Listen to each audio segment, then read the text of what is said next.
Amasani si YouTube channel anabi ho zo se na bonun se bai tunya ina holim video hile nunga Kimshi Tuboi ahin ama hi tutua hinam sunga dinga kison ta Flamingo Institute of Air Hostess tia managing director jong hin aviation sector langa hi experience south anei bana imi le sa te ngai lu na zara tu lai ta ma hi goti muna hi si institute ran lai ta hin ama to kong ki holim na pana khang tha tam ta tian an phat chom video a institute chung chang le ama experience apana hi chi ka ki holim na ngai la hon interview lang to ki sia jong ichanam khana na phat chom video hi ti ka hin se ma sadin tin ki baw me medam nang to kyo thi nga invitation ni pum pi zin ama sa penin na nang hi namin akin anaki za zap zamin ken wang ka hin pum het lo hin na YouTube achu cabin crew langa dinga hopi thedi hin suggest bo ka tile namin ahung ki jisu zung zungin nang min le nunga phal jisia na ain nani ni wakan contact le ama chona ki man khai nang hi modi na bang jiang in na pu modi bangin na boy jiang zungin boy hung ki patila manipura boy hung ki patila imi sate lam kai teo modi ki mupi na ga chewa ki mupi thailo to bangin reply bang chu na in bolin hin la ngai na ta in reply ni in bolin lan na ki man the mo mo pon after a gap of many months in hung ki sukhomin na ai le na medam nang hi mi pi adien ki ho lang hon na in ha he lo di hin na mi ten inam mi ten na in he the na di win nang le nang brief introduction hung ki bolo ei pau bo win Okay, kay hi kamin chu Kimshi Tuboi kapa chu hi le janglun Tuboi lemsa janglun Tuboi hian mat KNF Assam KNF secretary hi pena damona nan be hin ka ho hi Karbiang Long Assam difu kona hu kahivin aile ucha thum kahivin kanao numaini hi in khat nuang bare naumin khat hi le langa umin tijan tu ahi tanu to kyo hai ucha kyo kahi la mi kahivin Guwahati ahi kay laya kamin laya Flamingo hi kaboy ya hi ta wi tupe na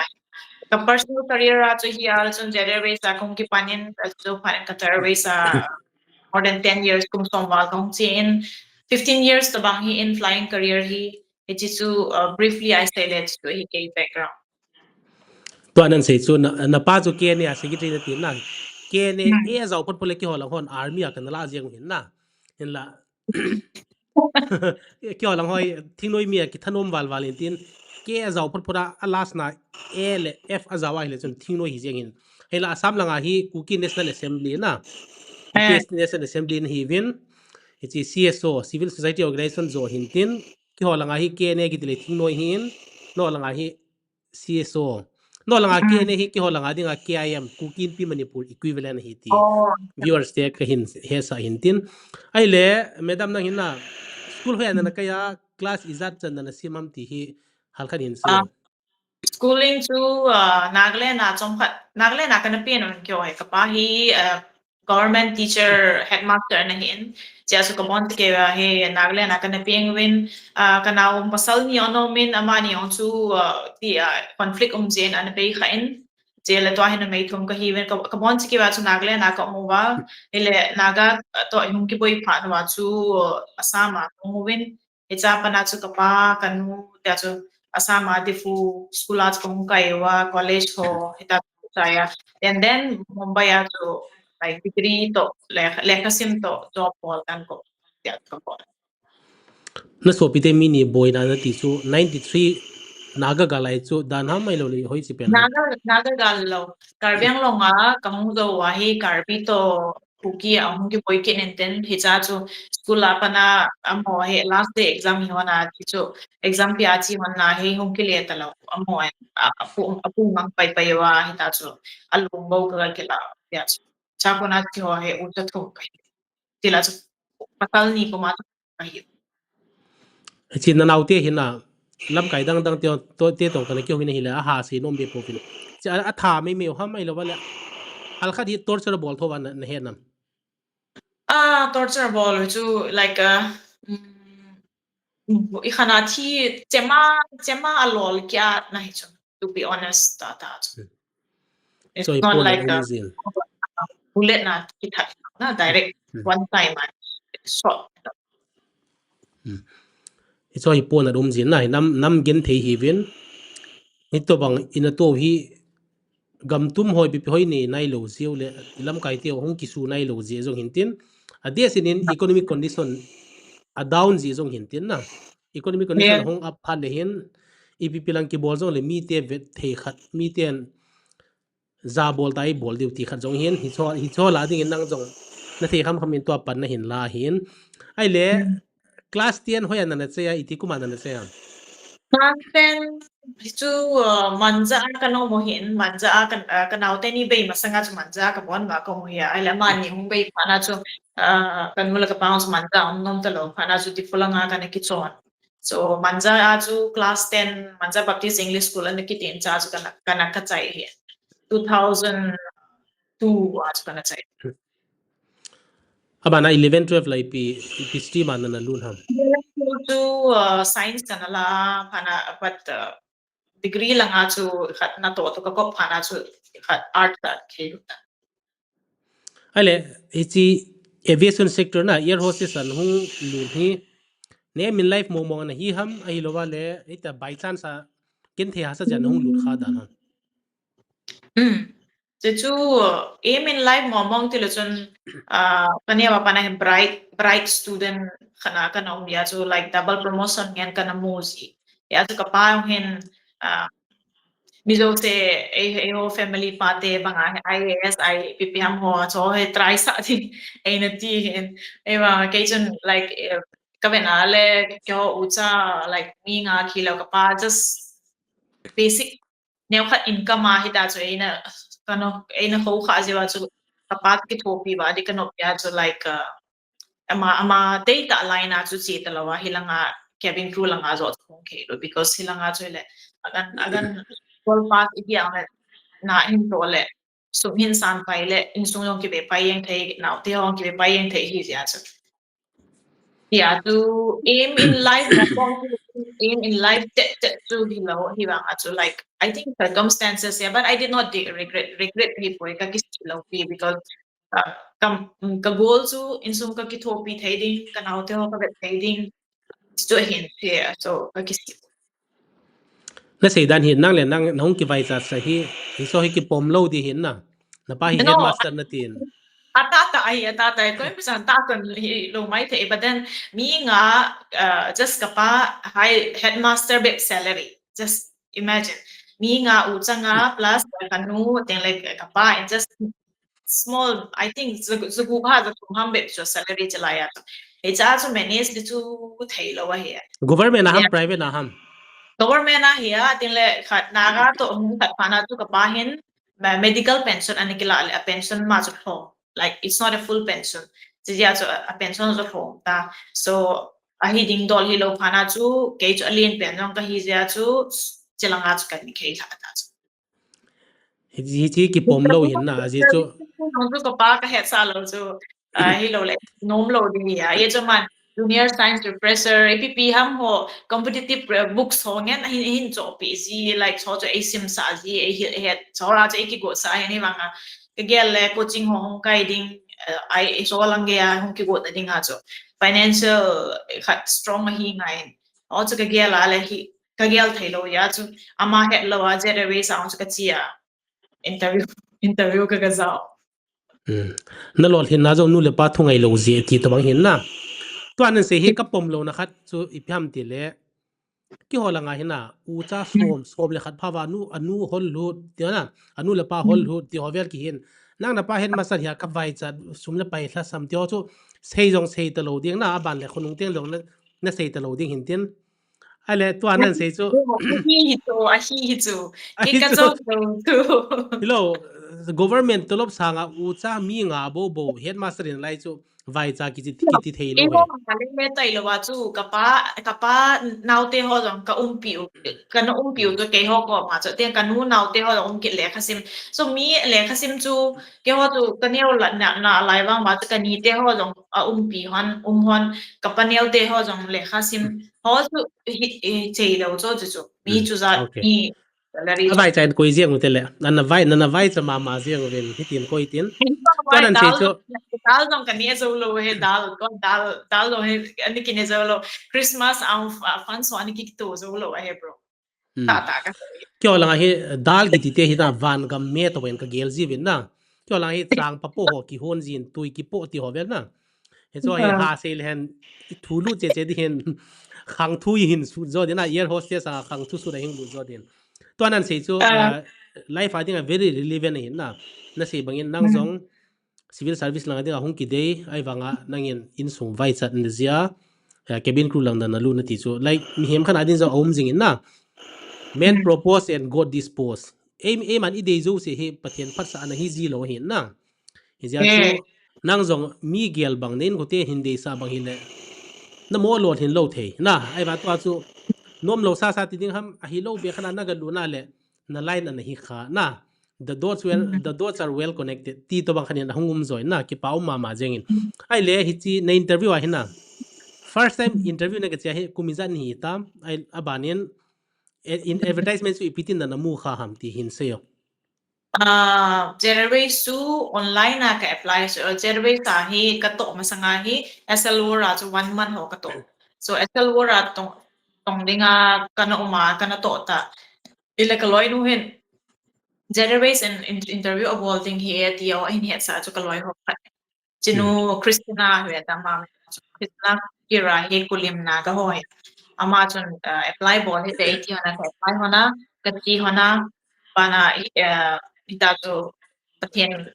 dal pathian lung se na su pyung select kin den ta pana kan to 18 years ta to pa 18 years na ale na first salary hu izat an hi ham iti kum hitam chilaya 2007 yeah first salary to tamlo pi stipend 8,000 ina pi wa chilaya to generate in then at 3 months training able to safety and emergency procedure training first aid training service training also able to and DGCA I think air security restraint training ho able to also like the sunga 8,000 AP Mumbai atu expensive then 8,000 atu like me then ho kila home wa ka share wa hita ka manage wa then after flying first salary it was I think 25,000 ho di ba kilo le chalaya 2007 to 25,000 su tam mong di hin na ai wa Mumbai life dinga wang chu rent ho ki sa chalaya chu 20,000 hi jeng so Mumbai rent tu ge yang mantam hi dia chalaya chu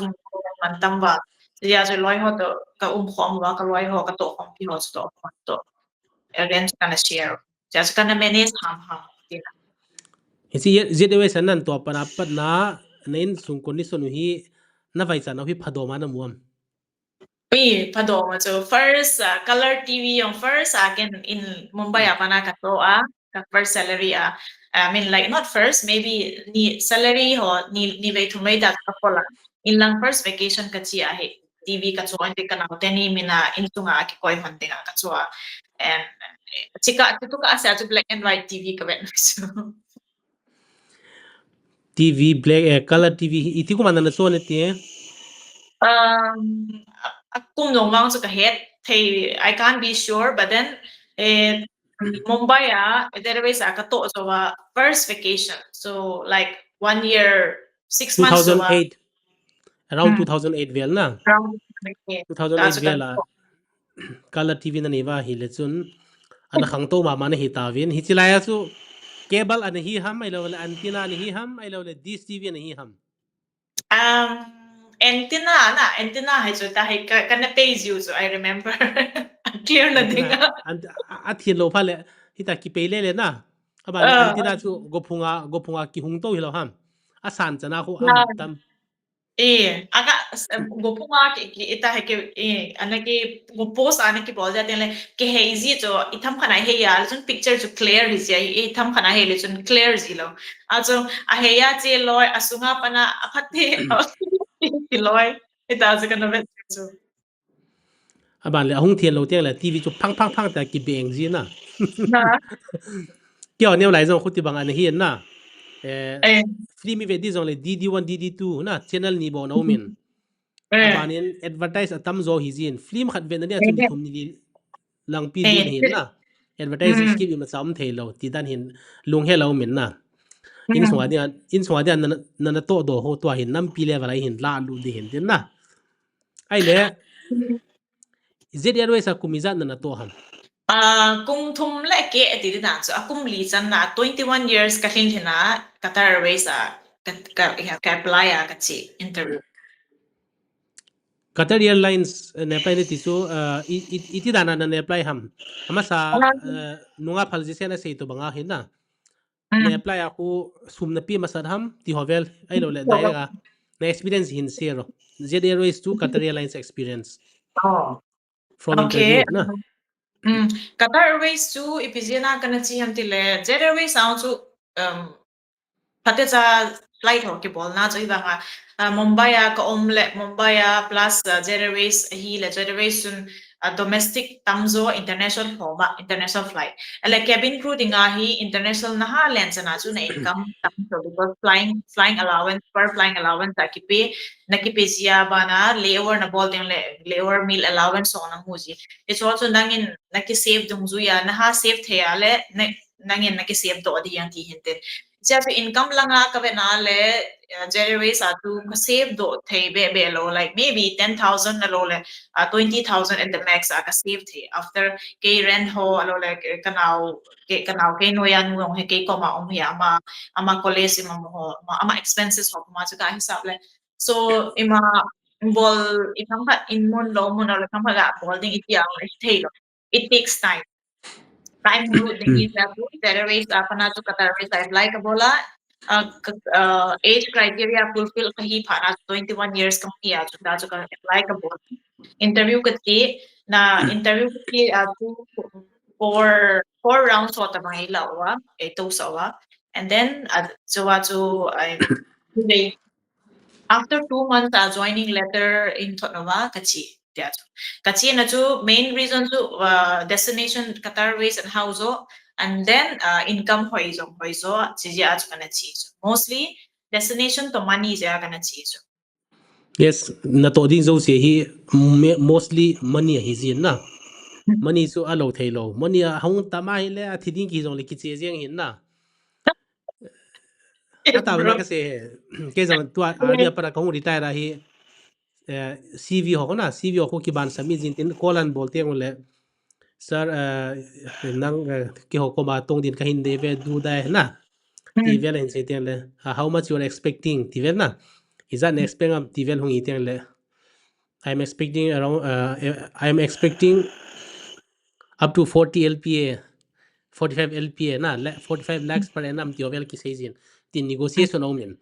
ana to na ding ha hi jong le asum itiam khat ipiam khadi a hin pool di khat angai zin na aji su free a ki tong lo hel ding hin na yes so free a yes ki tong very momo ai ti ja ko thil khanin a hin pool lo wa hel thalom na om lo na nga hi frank te ne sei ta na sum ding ama ki tong hin na ai le hichi zedewra is an interview first time na zedewra is an interview zong first time an lol hin Qatar Airlines zong first time an lol hin na ale institute hongding chi mo mon hi dan hin na ai le ichi zedewra is apa na Qatar Airlines an hong lu hin na salary hi izat to banga ki hiam bro ha ki hit dan chu generates ka highest salary I can tu chanda ka high milo ka highest salary chu 60,000 kana mo highest chu le Qatar Airways kan join training ho like amo Qatar Airways aircraft house o amo aircraft song Airbus tam ta ne yu A350 ne yu 380 ne yu ba Boeing 777 ne yu Dreamliner 7787 ne yu ting le narrow body ho kisan ge 320 2021 19 ne yu abana adang aircraft o Airbus 330 340 on ne yu aircraft tam ta ne yo Amazon amo aircraft time ma training api kitai te to kitai de even then Airways kalian na suna iso le training sunga yong hi first Qatar Airways aju they are so generous ka setting aju ihun thun le khun 2000 amo suma agi pay so tu pika agi pay ham tile 2000 real to itu suma to nangin agam kam tha ya foreign country first time mana visit jong himai the elo le second third time himai the but local currency na ne ya kan kam pha ka ki cho the lo le kam khat sim card ham pi kam no na nang le nang ga ki spet the 2000 salary ang deduct a ball lo chu ai pu ona khat cash envelope ma AKP atin la iruma ang so bona ni thei ho cup noodles so pipam ho ai ni ki koi pi ni thei goodies ho they la fully furnished apartment AKP achula amana cha hiji training kan bol tungwang so ka salary was already 80,000 basic ke use ya ka basic so 3,600 reals ya jichu equivalent to around 80 to 90,000 70 80,000 ho ya depends like currency conversion to sui so ele fully fledged na ka hung le na first month onwards to I already got 1,50,000 that means hilanga generate 60 ka higher salary so hilanga first salary are already 1,50,000. I shoot 1,50,000. So that was my goal of joining Qatar Airways to the Sumto destination here,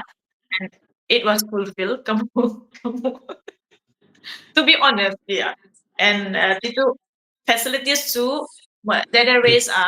kita na nga flight ka bola at yung duty ka bola 20,000 hang ka save do. Ilan lang suka chito tax free salary hikit imata tax di ka alaw jeng khat sa ka. So if I alak khat kamu ala alak khat company in jeng khat lai ka lo alak khat ke account na hang. So tindi atu plus accommodation free hita abana sumga apay na ding so shopping ham khat ka bol lebo hita ya so tamta ka ki save the tamta ka bol ding jong ka ki bol the into mi ka bet ding long hoita more and more ka bet tita bangas so ka intention to it was fulfilled even first salary apa Kumizat mo na to ham 10 11 years ka to ale lakpati hisa hung po do na hin na katerelen sa panahi lakpati ana millionaire hung po do dan jong ni hin India umhol lakpati hiu cho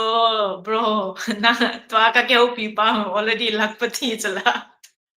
kyo he lakpati ka hi po vina kyo hi mi vai cha tia gamne na ma ding na tong ka hi bo vin hela to anan se chu na medam enjoy chu fully furnished house du da honan ti le kyo sepa kum kana pangin sepa ka pana chu le ai chu sepa chu le quarter sa hin na quarter sa na tong ni sepa te de dia na tonga ki koi theina kharin bu hon le kharin in na su theng le kharin igari sob le ta i dress hop pipo bona ready kyo min to hi civil ka hu ki adjust le na to hi lonely ta ka sa ka min lai kom na muna bank of baroda a ka tongin hila to anan sei to mga hi pha ka sa na khat bank ate dang ho sa nga profession dang sa bank ate pha ka sa na khani lai karen api keu se lo wa na karen chu le ai ni te ko ma pi hi chi keu se lo wa ipitai to deposit security deposit ki pe ho na 2 months rent security deposit ki pe chu hichi ho kisan jong apio abana brokerage in I ho laya mi in hin pi ho na dealer ho ama ho charge chan gya bank tin apio hin na hichi an ma jeng lang khan ai ki seng no ti to bang na ale kum hizat pi z airways anen to nungai na ipizan hung ipizanan hai ham what make you leave the profession na because hit banga salary tam ta hin piwa hin dan jong do ma nang apa na jong sum sen dium lova sum lak patin hi nunga kadam suin ka hin sungin ka hin khosuin ki mang chai ta pon ti ten hung pon ham ai lo le lung tup dang na nen hung pon ham Sum so itiang ke mang sai ta nge ke mang sai ta thang hi um thai da means like pizza kong do ham so ya le ka sein like ka gel so dia career hi 15 years lang kin volta plus cabin crew hong so benale za dang zo tam zo other nationality katina Qatar Airways ang so ai mi lang hi be so hardly maybe a handful di na kam khat ham thong ham pi ta ya LinkedIn thì như vậy là các bạn là potential tiền về destination giống như là cái gì thấu ta plus corona không hi là 2020 à cũng cái lệ so corona không hi là mình dấu sẽ standstill rồi đâm ta hotel hàng lang airline hoặc airport hoặc mỗi mana cabin crew hoặc là su hita accommodation cái umzen ay lo ale hoy lang ng Australia nata stuck hitan yung tamta dang country so pana tu kanul kapahin corona titya gimne le like last few days sampai kita sila so buksan ayun ko tayo kipin hello yung siya nang so corona lang ya so siya so kapala kan unson ha sa iman wala tienda company mas give without pay ya so leave without pay kila in lek chu functional 2021 atun in lek se corona ki chaya ti da normalize hi da ma chu in lek wa to hilang hi atila plans of then education thing there any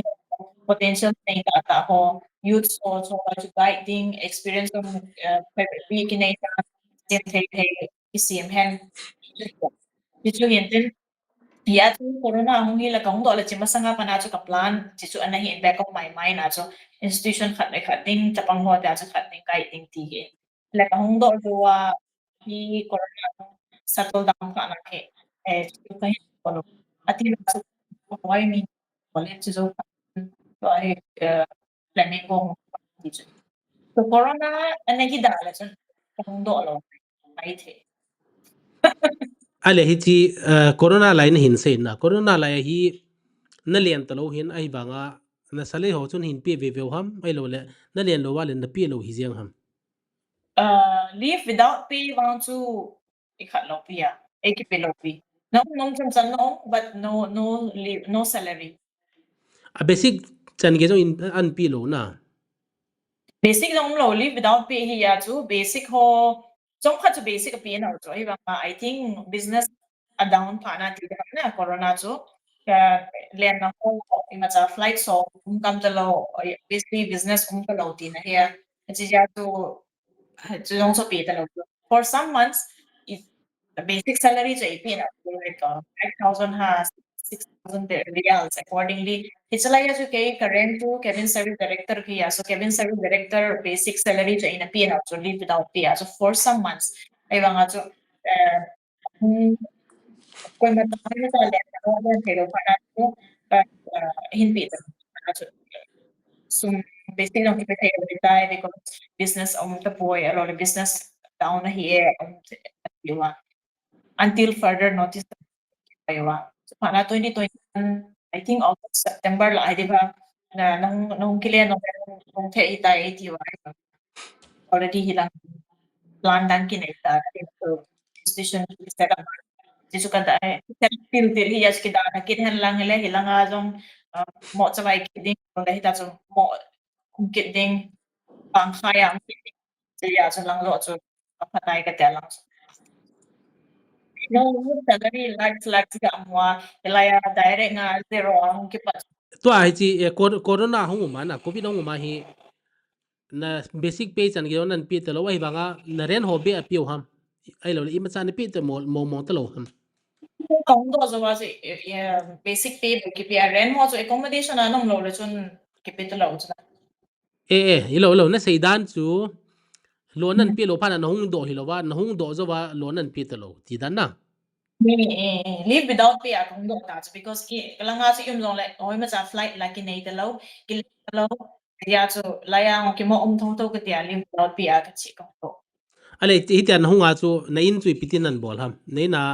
thil khat be no ho che dan ho pi pam khat free so pi po chu na koi tho dia hi cho chu nan dal ha jeng ham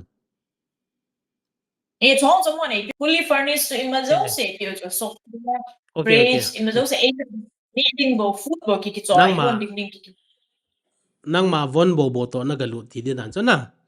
ni ma wan bo pasal house ta first khadi na ga ki jinei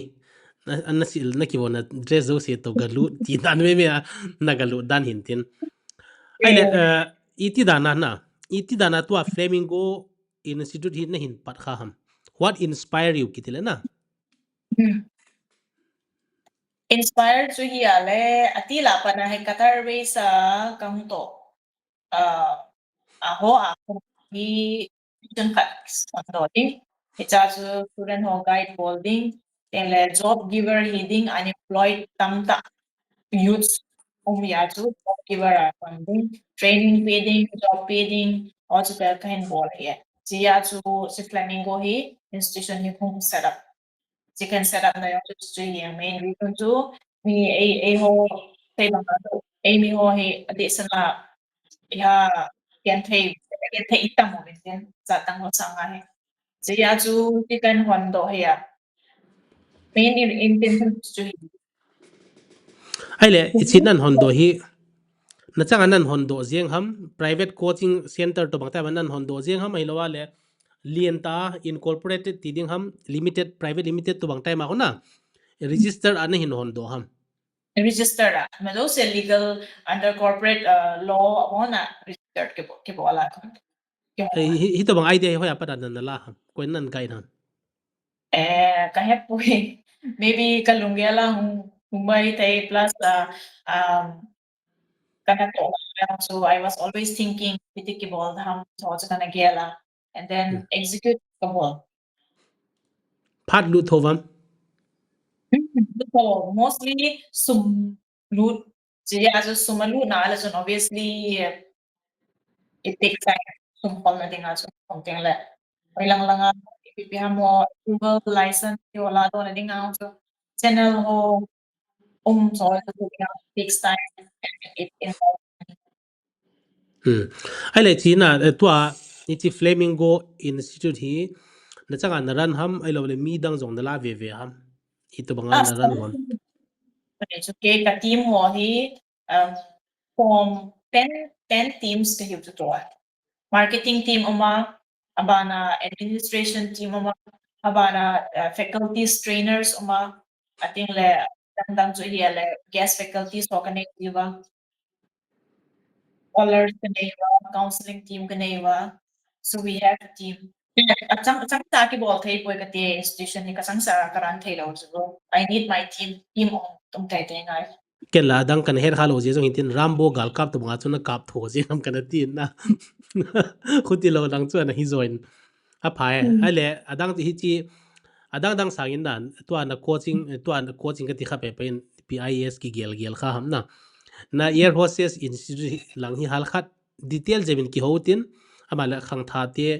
to nunga chapang ho na nunga chapang ki tele nom pomitin nunga ki gol han sa ho lang thu seitin silonga college kana kai lain na kenjong to na nga to bang bahar kana mukhain na he di baha Frankfin Institute of Air Hostess na Frankfin lai mukra aumin hecha chon mi kana muzin amel hoi thema ma je na mu jong le a hi chopi service nei sa do bangin a training apan in uniform ki vonu vin na airlines a che chu wang hilo ai bang chu hi to bang dress kan ki vonu vin a fit thema ma je wen na ai le chi na nga nan pat hi a building na san ham ipiti dana nan pat ham let's start from the infrastructure a building hi san na ti chu ren na tin ham ro ren ni ren bahara ki pe na then le like any other building rent ki pia deposit ho ki pia I think le electric bill ho do se ya na do se no infrastructure ho ki sang en ki siama in nei te chun just in bo to en ki I suppose ki la adam se interior ho in ide dan dana ai ma budget ai ma dai dan dana ki siam ni chu yes to na bol dan hi a institute bo ham ai lova le a hostel zong na koi tha ham I to man bon ham hostel uma chu no me ho a hostel as a warden caretaker uma tele timing ho maintain the register ho kipi cha chu in out timing ating what the wala leave application pay you bona whereabouts up to date warden happy thing so one rules and regulations uma so those say to when like assign student at the ending ho hostel amding all of this kind of all you to maintain that congenial environment to maintain the social policy. ale chi iti kuma pat ran na hin bol pan tam enrollment na Planning lapa to 2024 August kung kipan na ya kung 2012 2024 August na August 20 August tha chung ki panaya tua ning ko ma chu 1 year kamanwa 1 year anniversary tida foundation day kamanwa tele tu ko ma he August hen second foundation day kaman diu kimang be ale hisi na hon kum vai na first batch hi mi zat hung kian rolam first batch he 20 batch first batch na ti dan chu ki ho ahi na bro 7 months to 9 months training an hi a hen chu cha atinga chu tu chan gya kong pat pat ba hi batch li ka nei chu batch khana chu 15 to 20 students hi ya batch kharat 15 to 20 student na kadi chu na hin hot pat August 2024 na hin padu chu mi zat to na hin panu ham student zat to na hin panu ham Tachu 20 students means batch ni here chuwa batch ni hong be so in the last 1 year first year 2024 August but 2025 August we had 4 batch okay 4 batch hele tu ni chana na tu chana toy ki ho ni chana hi mi zat mong mong hung kian rol tam hi chola mi zat mong mong in placement amu tam tua 4 batch ho to bona hi jigam taw like placement and then kanai ho hi internship lot ho internship ko batch ni na bola tele adang ho hi tua recently adani te ho recruitment drive ko bola wa so chi kidding amu ba tele student ho bang placement achi so all tele around 80 students ho ita so far achi do adani asui pilanga allow ham Guwahati airport to Navi Mumbai airport acha as a ground staff na ni as a ground staff aloy mo ba ating le amo adani te first class lounge ating along mo ba some of them haile na sedan hi na institute hi tu lai ta ding a success rate asan tu ma mai na kine pium ta jong ni hi hin mi tam ta jong hi chi ki hona para hung lu di hin tin haile mi hung lu di bang hitale na 7 months le 9 month course na tin hi 7 months a ho le 9 months a ho hi expenditure izad hi ham hostel part jaw nai lawa na 7 months a izad na law ham 9 months a izad na law ham hi payment system jong ipiti ki pi ham ti hi detail de win hin seo okay bro till clear 7 months 9 months he Sunday ko public holidays ho tho hi kai lo hin te ji ya chu chitai lo wa chu working days si chu 7 months to working days 9 months to working days na tile sometimes a student he na nel cha cha ni ja absent no si chu plus ong absenting le ong ho chun exam pet weekly test la ji Monday to Thursday he class kelas ya but every Friday he weekly test ka class a it's weekly test as a bang te absence yung bang te sort of fail on kisi so a fail wa alo absenting lewson amo chu at kita sa kisi obviously so it extends little bit tas niya extend days ya na si him minule ni pate bang hin ahead him zero wenten amo gen chu 7 months to 7 months at Sunday so kikai public holidays so kikai atin mo kita sa kina ki basa ki because I had news ki day so a subject matter so mo I had lo la just dang move on din so is ya to 7 months could be 8 months on he tay lo 9 months he might say if like bang bang ten so le exam pi aka che de mem leave ka ya le leave pending exam ki tol ki le exam mo sula ni siya continuously hikit silo exam kha pi wa ni tum ni gap ni si abana exam kha pi so entire exam in lang ang kan aga pi na wa so about 2 to 3 weeks so hong chi ji yong si so ho so sia hong kile ting lang ji to recover ki bol ki to sa ki ya is your parents can be wa ka dei to point convenience to ya benefit ya ki so here. So obviously on kila ting la mo 7 months kita tidak na tiga ki child yo hong dong but het kim bu ko de ya right dahil institution ho ikat ho hospitality vi amo en practical a bol diu hi cruise aho bana airline aho in fact airline Air India te ho adang airline so practical training abo lo le amo practice bi lo ben sa bi lo so ya chu internship wa hi kinki ho kita chu student ho amo priority hi na ana mi industry kan to bu ya it's ya mo ai ni thing ai he itu ya HSO in internship, industrial training, 3 months, 4 months practical about you. Either airport, 5-star hotel, 4-star about you. It's was the priority there. It's the also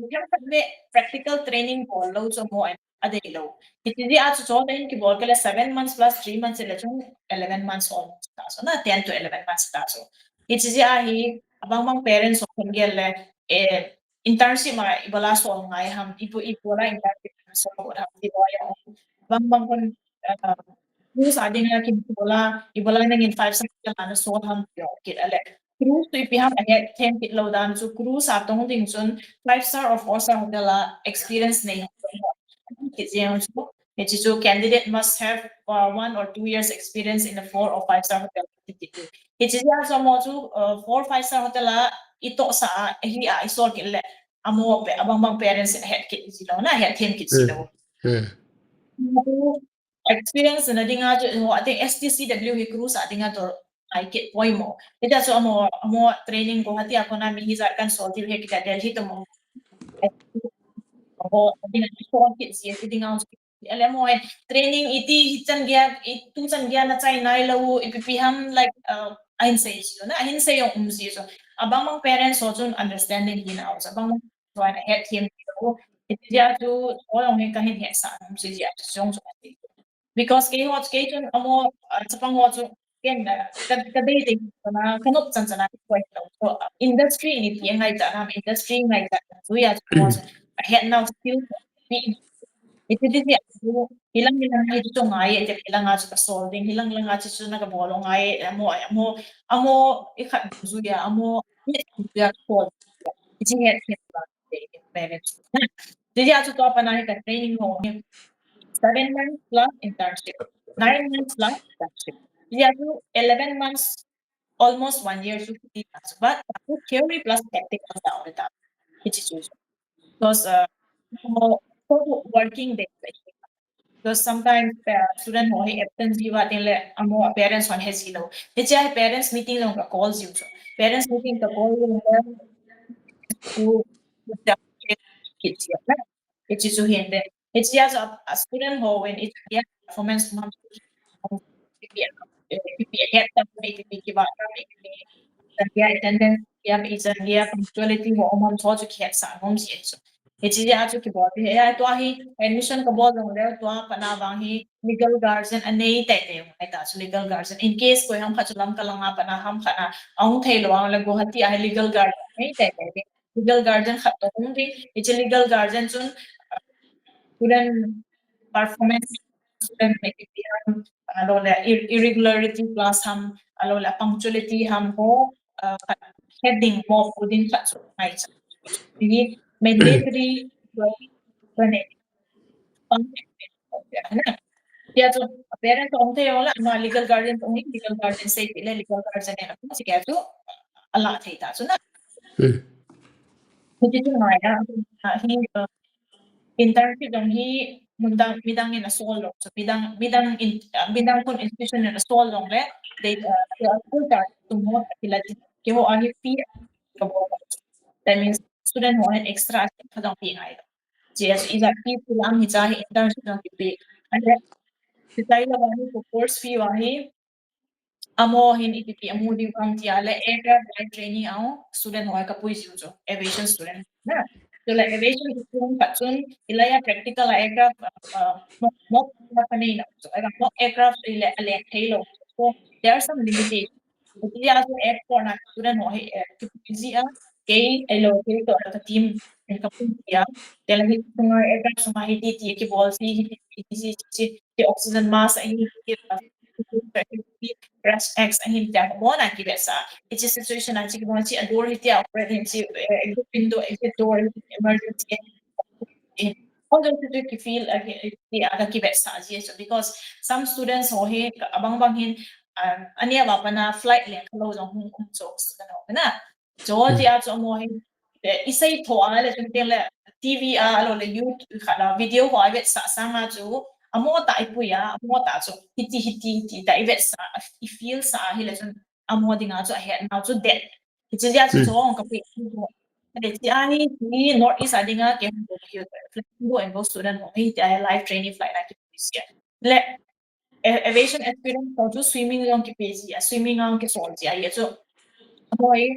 domestic level ada nga train ki bolo international airline ada nga mo training ki ratsu aba Etihad Airways mo ako ichi di nga son swimming na het nga ki teacher swimming tena chong so het na chung so na so na ball sa dio rotation first cut life jacket na ki ading tena swim na ball iti as si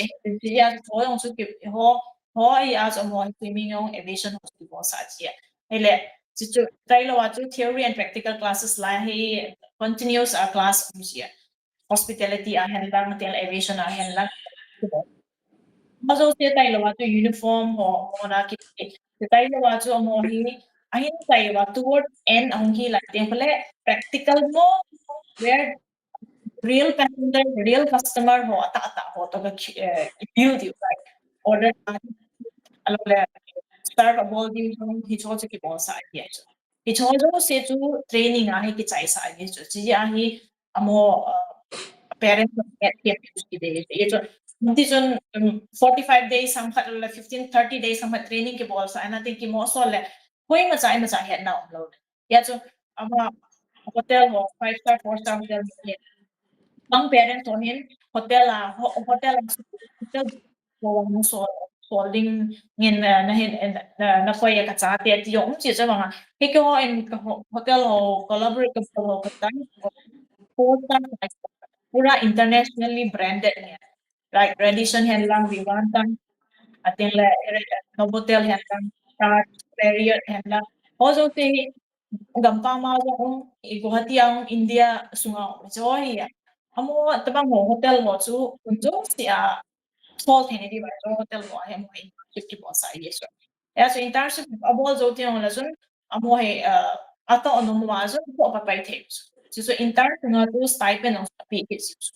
like a stipend to abang hotel in 2,000 5,000 10,000 hotel ya na pay scale dira stipend scale trainees ho tinga ita si mo itu dung zu ya chu student mo to ka student ho intern ho ho hin every month 6,500 ang to ho Greenwood Resort na bol to Greenwood Hotel a bol Hiji ya le no hotel a bol adang dang ho ate ho mo company dung zu ya scale ji hin a so intern a bol wa ko na amo le mo no them kha income anei ji ta so parents ho when so get thi ma ka intern means what amo and practical thing e bolu for that they are already getting paid means paid amu tau snya ka model you work from lunch break ichi duty hours also amo system ahini body adjust ahina dinga so ichi duty hours practically are ki boss because na to ating lang so obviously the 9-10 hours atong roy on 12-14 hours tong roy ichi ato system na ya itabang hardship abon masat wala so just theory ke sa SAPR so abang bang son ting le awala ti hum je so amo at that hi thina di wa so hi chitinga hi nga ya ti ya tu so airline and hotel on ate because amo ge la ahin tong sa ta tem khat de practical ya 9 hours 10 hours get de ti ya hi chi ka tele ale tu in na tu hin ha afi lang hal khan hin seo okay Pahi Mars sungaya hi kafiu hi 98,000 hiya. Ho mi ho. Adi ta hi broken fee dong hi 1,65,000 ya. Ichi chu mi ho a hi ken hi 98,000 katisu. Chong so installment ki sakit na. Nile mi ho kagaya ko dan tu kangai dan so fee dong hi dang to tum bele at bolso. Dan kitile mi tai lo dang ho so. Amy tayo wadang ho so 1,65,000 pay due at then Amy ho so within 1 lakh na kipon sai so same thing amo mi zo se itu so so so ya then like hospitality ho so zadang ho aso 1,35,1,35 ya Amy ho aso 78 so dipili at home so but Ito chu among installment na kipi bang installment no hi pe du da bang kit sia na like regular round ki muzilo pi dong chu ta ko asa ni obviously till do se ni mo se expenses on ki asa ko na ki manglut lo ten so da ilang he boys ya na sia jong parent fa het him ba ka de so to the mars sum ya so ka pu chu sa dia to April first week April first one he and so next financial year diyan the views on the revising for GST ho at pi tax ho ke ho corporate ho ai za nung liwang dia isu dong zu ya he ka few him thing but still yeah to say that so he still payable to installment on total ding still benefit ho chu ka pi total due ai long as fees will be a little bit increased yes. Ale tua na student dia lava ina Amy a percentage is that to bang hidam and the zadang ho to tia kadingin. Do Amy tam zo so like majority ti the so Amy I think 60% Amy hile others 40% hile. Hiti 60% Amy la hina hoilanga ko na tam jabam Manipur Nagaland Assam Mizoram Tiovel. Tam hi Manipura ko na tam bro majority bang hi the 60% la so tam majority Manipur ya abana hi Mizoram Nagaland atang ko si kilon ho. Tua a finance sei chu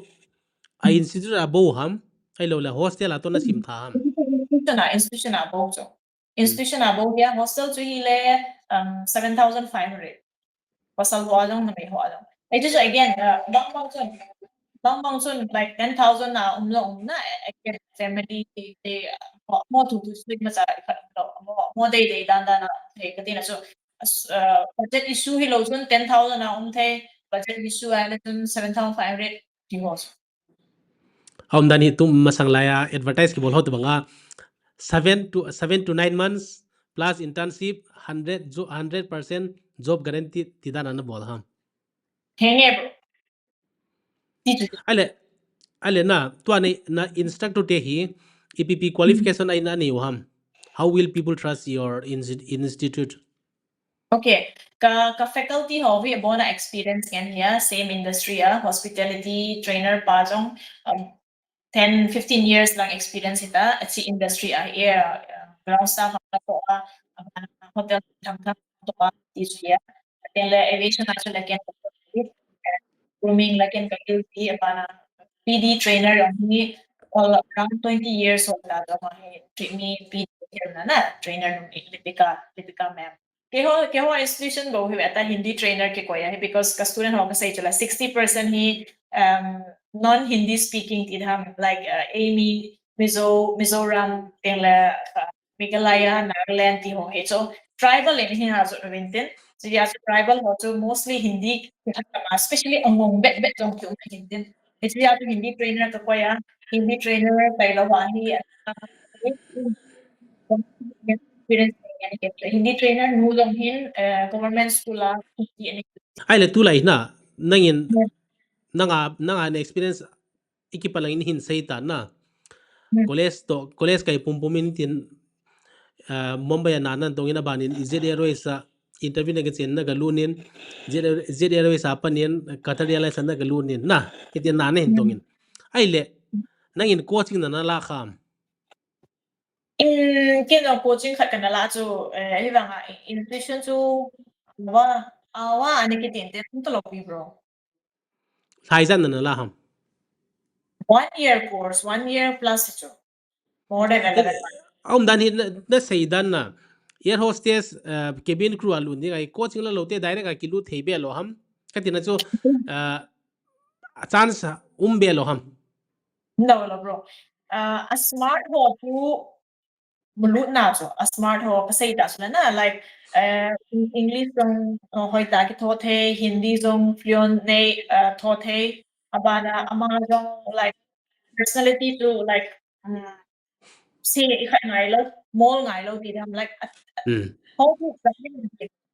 ahi lang na tu tempat adang dang ho ti dam like personality develop ho dam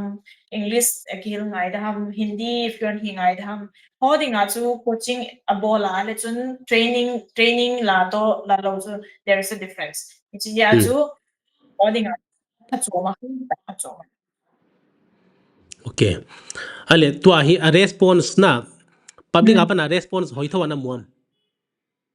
public apa na response hois bro because amo hi kyo student ho hi just manipur le hello meglaya mo tam ta hung wa tele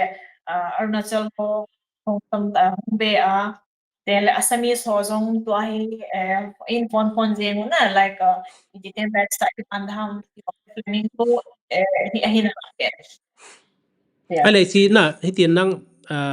kum khat wal zen jong na hitan na apanin hal khat mi piten na phat som pin den hin dong lang na mi adien lam kalang manipur lang site hello ai mi ho na an zadang te ti da taw te mi nang coaching nang air hostess institute da hung lut ho hin na a first time ay ama ho pa na weakness alha sam now ipi pen chen ana muam most Hindi first na Hindi chu abang lo chu mong bet jeng he neo khat long basic broken jong tho thai lo long uma so Hindi challenge ya abana English jong hi tho thai wang wa hi ititi dam smoothness ku umlo grammar dong issue hizia hi chi kamu tengle adang chu hi letan overall personality ho grooming ho chole iga develop thai zadang ho to ipi ki he now mana muam mi te now Amy hoa chui le Hindi yang het lo diu ating le English chu te tai khat pe se lo i wanga chu lung len na mai lang ta cham cham na che yang a che de na wa kit jeng thei to na pau chu he be hi dong that confident to come but dan na chu pau la han chu he but they are like chu te ta ngam lo like confidence su nei be lo he ma pau chu he no Hindi song he no Assamese song he no Amy ho lo ho chu Hindi ho hello i Assamese la sai da dia hello i ai ba su hoi lang fancy bazaar lang check it yang thewa na ti khat a so chi so angam now khat in nei chu like ngam na khat ti da paris ale mi te hina iti adang dang hindi hello thu chom hi tele na chi personality langa personal interview langi ipiti an muam confidence ne yonam pau thei wenam ipitiam personal interview lang nga hina iti ti dam stubbornness khat nei chu bro stubbornness hi aphala nga iman le pha itam negative lang nga iman le kun hello I think it will be like the career the interview will destroy it because stubbornness pau hi like attitude of hello khat nei chu so it's industry adinga hi khat hello applicable so this industry adinga hi tham bar khat hiding approachable hiding tele patience needing para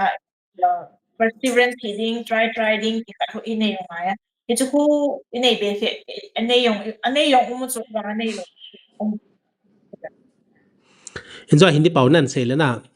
e jong class high school an ki kai lain hindi compulsory subject ni hi zin alo thelo wa na hindi pass ngai te zin teacher ten jong a hilding dan hello helina example abang कुत्ता का नाम क्या है full question mark answer किया कुत्ता का नाम क्या है फुल स्टॉप कि कोई तो आ क्वेश्चन पा मामा तो किजिया अनो या क्वेश्चन मार्क चुकिला दो फुल स्टॉप कि कोई जी है कि ना ही जाओ ना कि मो पास ना से इ पाओ ही लो जेन हा साइन ना बान ले गमदंग स्कूल काइलो अदिया केवी स्कूल ना केंद्रीय विद्यालय स्कूल नवोदय स्कूल तियोबेला काय हो election midang zadang namdang hotong ki mix tiang ule hal khat hung phat som je bin hi che ho wang om pon na ai le I kyong na la hung nom che chen lak pati ho toy ki ho le interesting ngum che chen salary hinda ha la ya zero aki but it was a huge challenge abang mang le ibola kachi kita kichi ana kichi ki la phadi ya kati om kati ko no om ji so but then it's like you can't go back now because I have come this far changya in da wa iti ka ikhatam kada ham kiti ta so the journey of 1,000 miles begin with a single step na nga hi 1,000 miles sung ding na hin to hi single step aung ki pan hin single step hitalo mai thena miles izar ham khan na chi jong da mai the hin na ai le coaching institute mun zom choma jang omin ei mi tia tai lon jang omin na state dang choma jang omin mi echi iki holim na ve ho adia izat le nam mi te na imi te imi sa ten an ve diu hin na za dang nam de hon an ve lo diu hin echi iki holim na ngai hon na ipizia nang koma hin zo diu ham. What is unique about you? What is your USP? What is your unique selling point? So keho institution ahi laya Flamingo ahi number 1 Hindi trainer na Hindi trainer kanayu Hindi trainer sumidang in anay lo. So even all India there is a particular Hindi subject alone Hindi training p sa lo school to nai na it's like high school what Hindi teacher na but institution ho the air hostess and hospitality institution ho ay Hindi atung bala Hindi hilding umlo iti Flamingo Flamingo because kasi mga student ho hello tata hindi ko tay ko dim set ya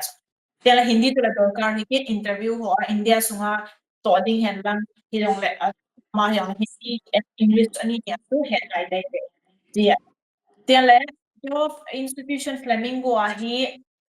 kasi banga live trainee flight hi ke ho institution in Flamingo no bolo so all other institution ho na bolo so in fact northeast ay no northeast nice side so northeast nga to po not sure but it's yeah live pa student ho kisia airport na to da ko kibet sa tela na to adi hita na to adi kipis ya kibet sa mo to da mo para aircraft ko nga cabin crew ha ipi evolves you ham hozo siang so kibet sa equipment ho lo siang so mo so yeah aba so so then kyo institution na ni sini long ka bo sa ko sa mga aviation experience and then the more institution namin anxiety di ang internship ni industrial training 3 months minimum ang student mo ay practical ang stores so that other student na Flamingo student mo so priority kipi ya so adani teno to student ka student mo hotel teno kumu vivanta teno kumu Aviation teno kumu kaya student unggam dia tu kamu ko mahiken tua mo he avat sa live dia tu tua ka pete lo you he after maybe ka ni zo la pete you that means Flamingo ka ball ho he student institution dangit lo ya tu I'm sure ya tu per week ya ang say dan kasi bro because to already yung student tuma piding umlo like because tua ka student ho hi raw wa na lai ti ham ki wa na lai na mo so do yung ding Kine chai nai lo ti to chom khat bi kian zo hin de pho du nge na to ma sang ben ki min nai lo ki min nai lo so le lo no to na si dan hi adang dang chu thu chom hi tale mi khat 7 months ading na hong tai ti daw te na 7 months ading na hong in installment hal khat hin pin ai lo le in worst to worst case or in any case a fi chu apil hing tai tiu te ai lo le apil hing nai po tiu te hung lu to kil ho na interview khat agapia alol hin lei piti ding okay chichu interview hi ke ho ko ma ho hi kyo hen minimum 3 months zo teng labo interview ak to sa pa na chu why number 1 kima sanga chu amo hi grooming dong kiba jina lai pd dong kiba na lai english ho hindi ho kiba na lai so at least 3 months ong to chai ten la chun class en la chai ten la chun amo hi confidence ho to ya chu 3 months to ka hi interview ak to sa because a confidence chu hiti 3 months masanga chu interview agat ito sa ang fail ang unsuccessful hi la chun amo anong neo papay jong si hintin hiti ya chu because a student of 18 years 19 years summer among 17 years of umay it's he very delicate even it's ya he mo hi 3 months sai to sa ka so after 3 months assess ki bola abana a marks so weekly test are to ki beya at the final module is that score ham and knowledge be ahead also itabang tam mock interview kila zia so tiyan sole okay nang ready ni hitai iti ho chu ki so zia ki to sa zia za jo successfully wala chun ja jo within 3 months a few hi within 3 months api tai ding hi ta ju ki design hai tuni at least for example to admission hum ki bolta hai March 1st hum tai so end of April 1st week first installment pa meeting May 1st week second installment June le third installment so installment thuma pi chai dia chu amoi dia chu 3 months ahin chai yo ten la chun hi ta chu in job ma chik pai theu hi ahi lo wala ko yang installment to conclude azon in case do not reading here lesson a few was one clear ball ziwa and then install adding at ale tu tua na company ti jiang tau na institute khat kiran ti chu company hi jiang in na institute hi nang ma mu dan in na profit langa chiam teri meria chiam lo le loss langa chiam hichi kan do na hin na hichi apoi mo mama hin na ji chu institution khat loss langa che hi mi adinga jong ipiam khat ei le confidence ki nei lo ding hin na zo le hi to banga hi chi loss a che company khat hi dub jaiga na azole hungmang thangde sumjo ki numo lo training zom zo lo wa a teacher to a faculty te salary jong pe zo lo hin mo dal ha lew en la sum ki pe chai ta na ponzi scam hung bang de ham ti to bang time na chi hal khat clarify in bolo hichi ji a chu hichi lo na dinga chu legal advisor ang kaneya means ka koiwa so legal advisor ho hin fee student ho hi fee PHI thing dinga chu na we have like SOPs it ke bol nam just SOPs ke bol dia and then tiji a hi tu chan gya hi fees wang hi PHI te so ya PHI zina we katina ya tu chan gya wang hi I won't say like profit margin to that should skyrocket so hi na hi wang so like acham chama manageable like yeah, manager. So we are still a baby institution here. So I think this is still a success because as long as fees for so can hilang trainer to and lang dang staff or salary or is a time ki keep it here. I think I'm fine with it. So also pick up the profit lang sang pass but then tu chan gya wang he and I so I poi mo hin aji chu people will do research na pi mi te heno me lang hile hitia khadin than obja coaching institution khat ko hongi hong vin tia chu abang balaya half boil na atui la half boil to banga khu mi ki mo dal ha thei ji na so khu ki vian ma jong ai na ji chu nang jong na lungthim piece chom lungthim nom chom lo di mi sum kila mi sum tam ta kila hita ki zamang ho to bang na hi cho to hung ki bang di hen hi chi hi na hin clarify chu a hoi ma jengin mi pi te chi ki ho na ngai lo dinga kain sei be nom chui le institution khat izot ding tiang le background research bol ma sat ngai hin na background research bol ma sat ding a success rate ipi ham aban le a course fee chu a chom hi tale a success rate bana ito bang institution ham na incorporated ailo le registered hi ham hi lo ham aban le a track record ho ki veji hin na nang to hi profit na se banga chu skyrocketed profit hi zong le tam ta profit hi zong le na minimal profit na minimal profit a uma ai la minimal profit a chu pgm pia pha chom ham tile profit hi lo ba hi le na faculty te salary na pe jol wa hi le high thu na changa one man army to man ran the lo ding hin na hi ti ja chu important thima hin ai le na tu hin nang ai paid na paid ai tan na prepaid postpaid EPP zong le paid zo hitan ai le DC office lang la dung vel na state government apa na adia amy tribal ti adinga free training for hospitality cabin crew adu da hongki advertise aum ji na hi cho to hin nanga hi ipi aki hian na muam hi cho aga kai ho hi cho aga zaw ho nana ki mai tu pi khatam and aphat na le aphat lo na aphat chom na le aphat chom lo na nang ma experience dung zu in hal kharin seo cái experience của tôi chú free training hoặc chú gì cho na hình nghe in chung like a boy who financially thing chú help hi na hi là chú a quality avat ne katina chú hi lai free training chú Hindi trainer lâu kasi banga hotel chu hindi ngai te indigo an to dihan lang air india an to hotel nila na to hindi chu na he ngai so hindi trainer ko ipelagu elaya ken chu ka poi so obviously additional salary ama akipi ya chu we have to have fees ay si chung chona amo free training a ho chu ima cha boy pc de lagu ating le khat ke ho ko ma student ho hi abang aadhar card na problem loy correction din loy certificate na akibang lo I mean anu pa min ke kila so chu ibeja ki correct ki bolzi am tele passport ho hi just passport detri jetol passport nei thina di wa chu hilanga aadhar card tinga document ki kitlo passport en le em to ma to na ding chu passport na ke na he just grand staff ato na ding passport na cabin to ang passport mandatory ele abroad na tinading passport so mandatory ya so a passport ho kit same thing na ding so hi cho ke as ki boy pc ela manipur lang ho so ele abang bang so in lo hinda na document ke la ro thei lo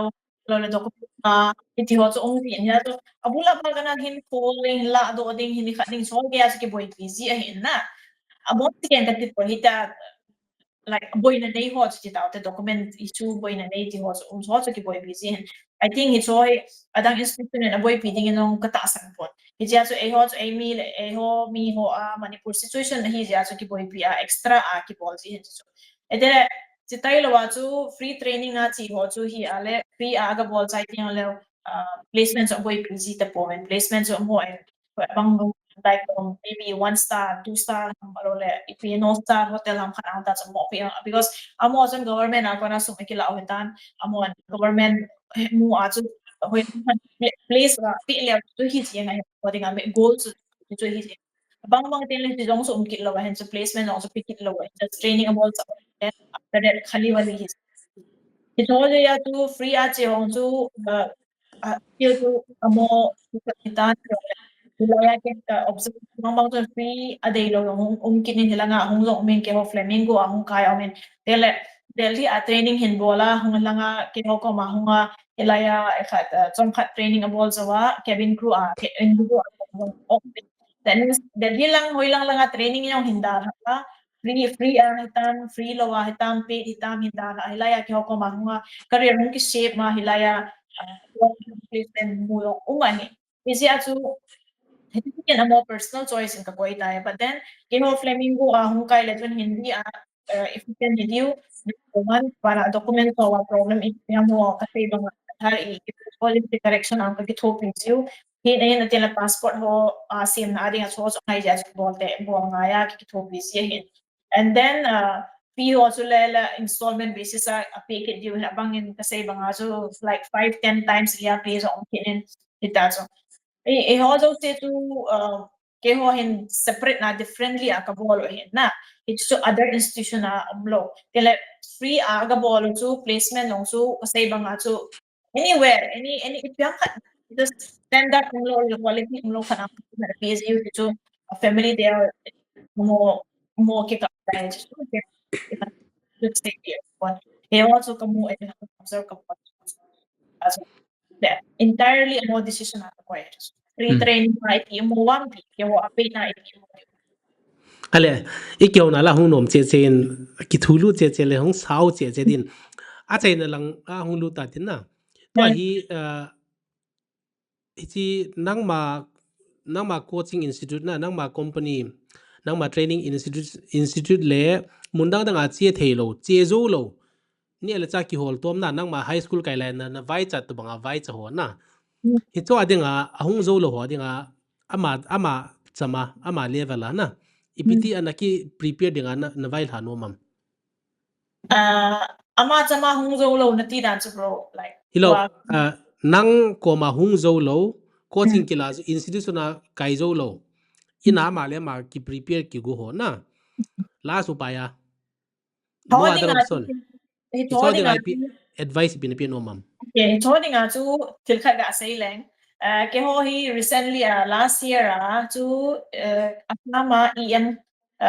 Samuel Sir Samuel Johnson he khadibana em ama dima hasawa em beta ama chun student group sponsor din as a student group ho to mat a fee a amo a student ho sun ani le cha pa bo ke ngai tu like hostel fee ham or PG fee ham ju mo pe ya chu hit ho it sponsor on kan easy win na ka so amo sponsor ho hi India 3 months in Air India government sorry Air India Delhi airport in a chin abana adang ho ang ito ay adani te la na in ya so sponsor ho a key maung ka sa the na the so criteria is that height criteria met ngai ding tabang like financially as nazo low okay it's income proof song sung ai because anybody can come and say yang kagen the ahuti but then it's just income proof ngai ding a background dong tempat ki check zia ki be zia ko chu deserving hiam asum na pai nei lo wanga so ma so height jong thinga alo le communication langa jong ho pay na ho pay ti ho ki be zia ating le qualification of 12 pass na alo le graduate hiam ki be zia so tiyan so le yung zo si criteria ho so met hi le chun ama ho so sponsor me is at tam ta pe no like so tamang sir sungal ko na hu ki panitang na no ti son ako no like hin hong win okay ken no sponsor ka bol no met sapang ni ka bol no met sapang thum ka bol no met ti ko hong o met he ja chu tabang a chu gen thei hiya hi bang a chu qualified a hi a abana deserving a hi a le chun amo chu ji sponsor under a chu ka sa sa the but kasi bang criteria ho se se ba met A sponsor ho a sponsor bolva kisai jeng ham or repayment ham.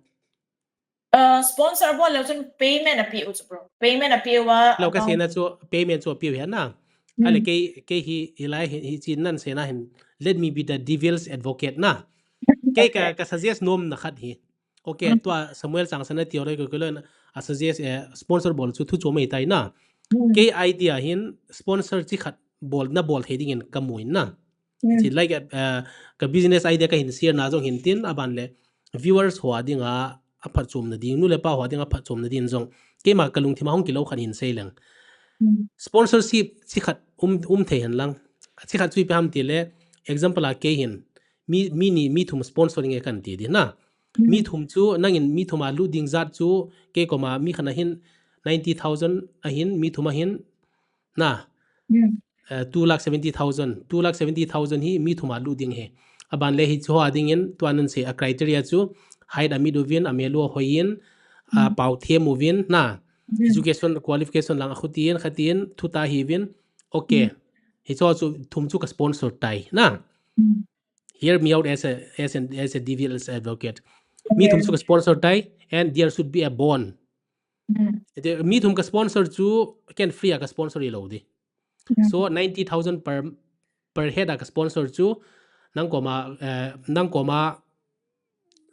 in institution na coaching hong la diu na hong kai diu aban le che course an chai tiang or anytime whenever convenient whenever they are found fit selection hin mu tiang then they'll have to repay this with some interest, let's say simple interest 90,000 aki la chu in a time bound starts from after they were placed at some place na it should be like an education loan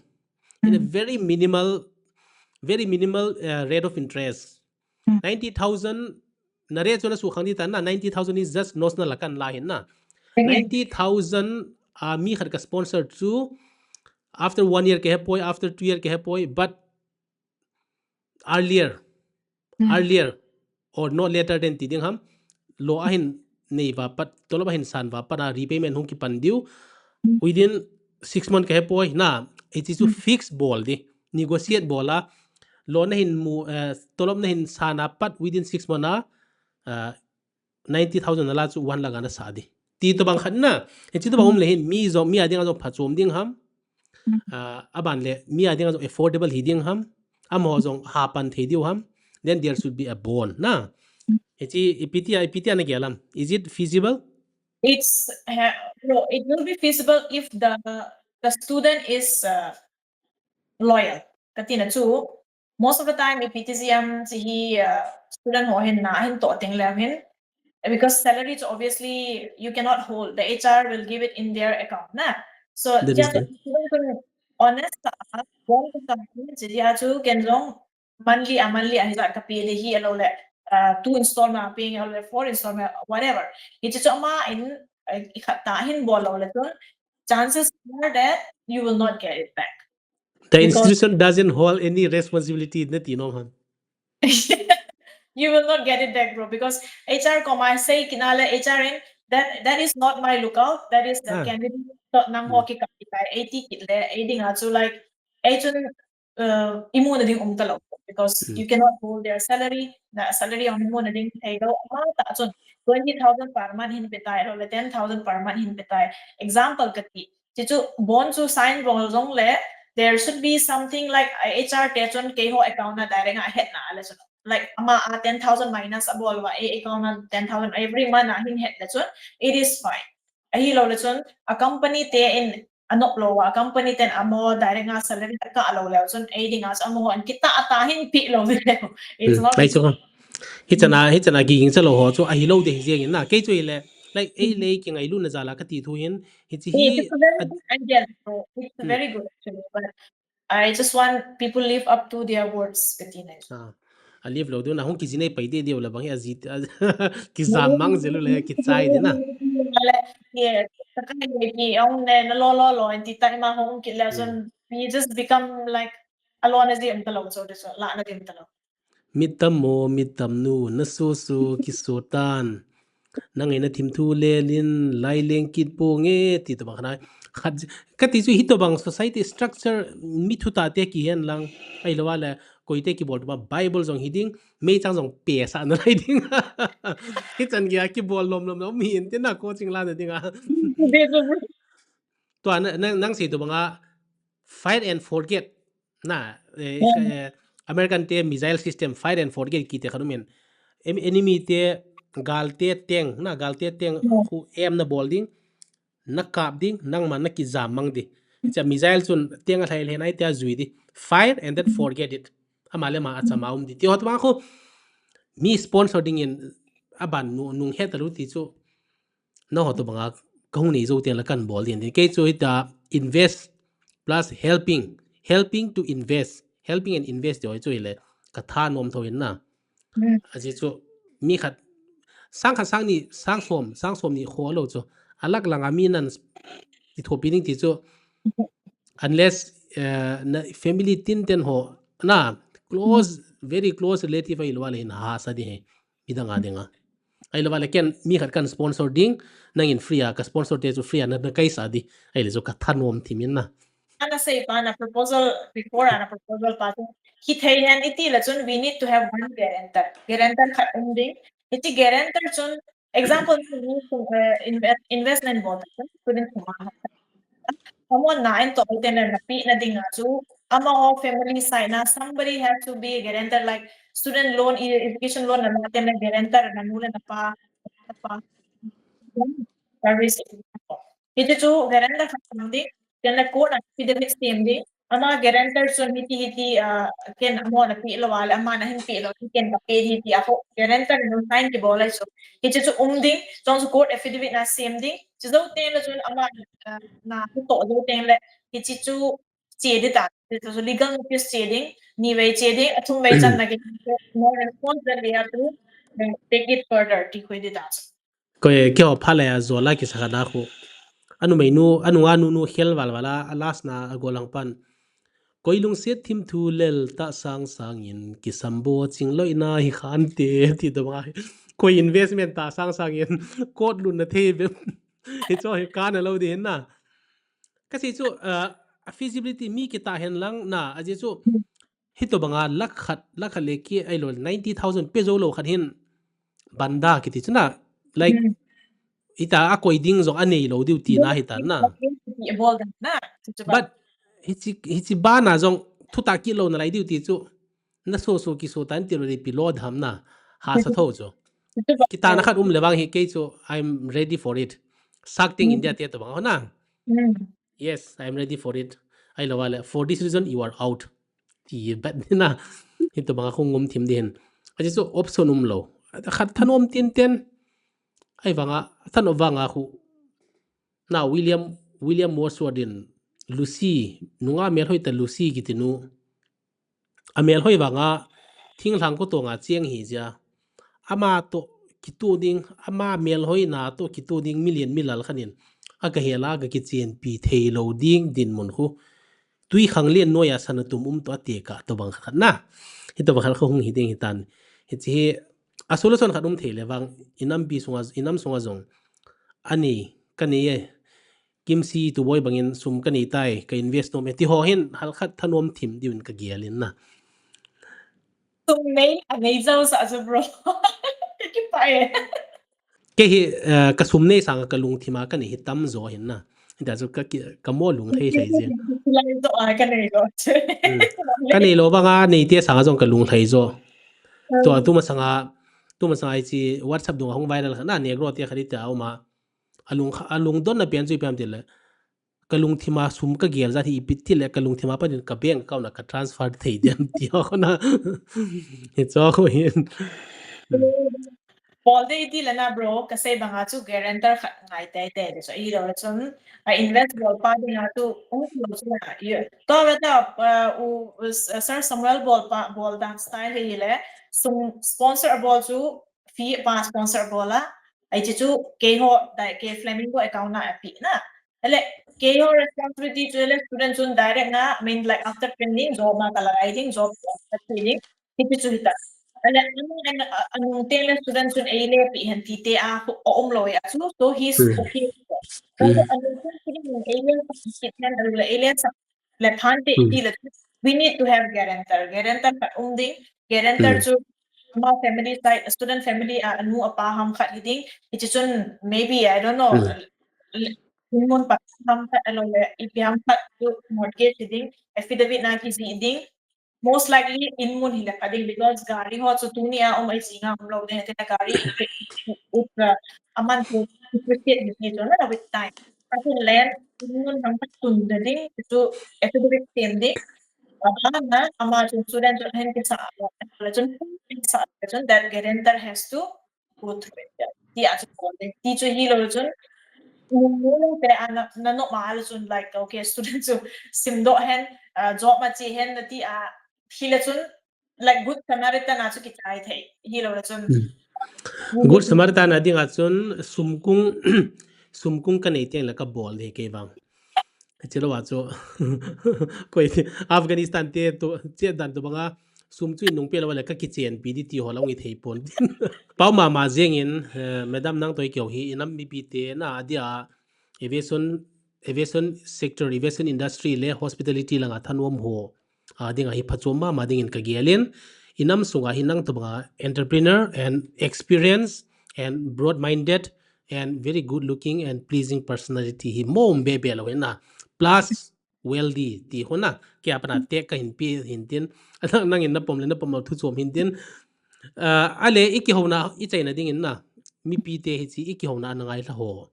adia khang tha hon nanga pa na ipi aphat chom pi dawana deam ipi vai tha nom na deam inam mi pi te dinga che concluding remark hin bolo gain kadai sa chu nga ho na cabin crew lang yan lang hospitality cruise lang experience ho hi khat mai ni wa na fel le ni give up lo tiu mi do se to khat be tema shooting he ti na hi lo ni ya so challenge is that umjong le ni give up to ka sa su ko ma sa kinga thei lo ema una hin give up ting la chun wai ma chai ni ta ban the ball ni ti ona e thanap lo ten ki ball thei lo an chi a chu dreams ha tu I hun ta ta I goal ha tu I hun to ka sa chu give up lo ting patient ta tho ba ding aba tang le la persistency nei ding che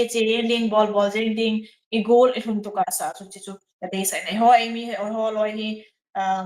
IPT ham long term igiazi po when short na gang chala Kizat ham ta ve tong din ole stop kang sa tala mu loi loi ni mu lo la chon na ta yen ni so pale khat a su kit I lo hin si po ve is dia evolve bolu I kana evolve wa itte pi bi ta de ni to ka de sai ki paumin a chaina ding in koi to bang hi chi cái này cái hồ na ngay tha air hostess ka tha no me cái hi interview pe ding jong ka tha no interview pe ding jong ka thingin ka hai jong ka thingin ka mel jong ka thingin paudan na ko paudan jong pi jong ka thiemin cái hi chom khat hung kitren le ka lo hin wa ding heta self confidence nei na umwa le hin sponsor scheme ho jong try te hin chi sponsor scheme langa hin madam nu nana call te hin ke nan call lu jong la hi thein hin la chi tua kan se ma bangin a koi to bang thanom na nei nom wa hi le anytime approach bol the hi free awang la lo hin hin la free a aum thena ding minimal thom chakhat sen thena ding lampi jong hin inam sunga mi anei zo le ki phalta ta hon mi sponsor bol ziu hi chi khu damna tui khu to banga khu na nga thiu hi ti ken sino maintain mun chom am hi chi kyo naw anai tho zo se na bonun chi bai lambang pha ki pau me medam Bye bro, ano me ke wan to mizo senota phat chong bi han tin ka kinera.